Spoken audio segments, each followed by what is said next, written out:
Welcome back to Meshmen Studio, and today is gonna be a very quick one. In the comments I get a question about how can I resolve this and that. Usually if something is strange in Mori, the config file can be one of those things to reset. So instead of me describing each and every time how to do it in text, I decided to do one of these ones. So first off, the config file lives in different places on different systems. So we see here on Windows, we have here under username and Mori the Foundry. So what we have to do is to rename the folder here. So let's do that. Okay, so I quit Mori and here we have. So in my case, it's Windows, users, and my name here and the Mori folder here. So if I go here, Mori, and the Foundry. So what I have to do here is just, if I was take this away, or can, if you're unsure, you can just rename it to old or something.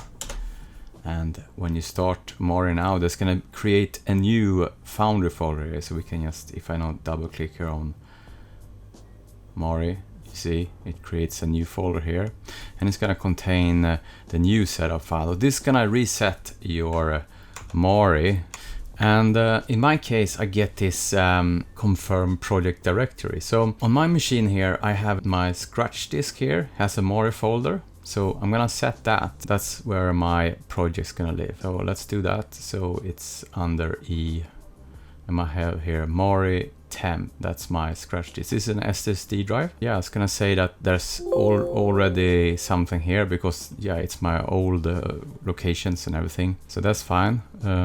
You select the location in my case here, and now it's gonna start. So now it's gonna find all my old projects that was living there in the temp drive. Okay, so we're back here in Mori, and just a few of the initial settings I immediately configure now. So yeah.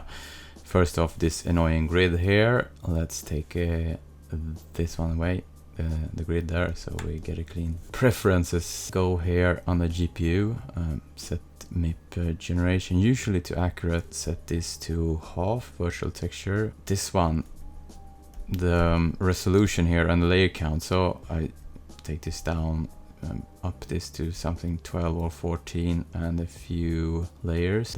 Yeah, this one, max image memory, reduce this. That usually gives me a better bang for the buck on in speed and efficiency. Yeah, so that's a quick look at how you can delete the config file, because that's something I get some comments on in the comment sections on and off. So I just wanted to make one of these so I can link to it when this arrives. And yeah, and usually I delete actually all of this as well. So yeah, that's it for today, and see you on the channel. Bye bye.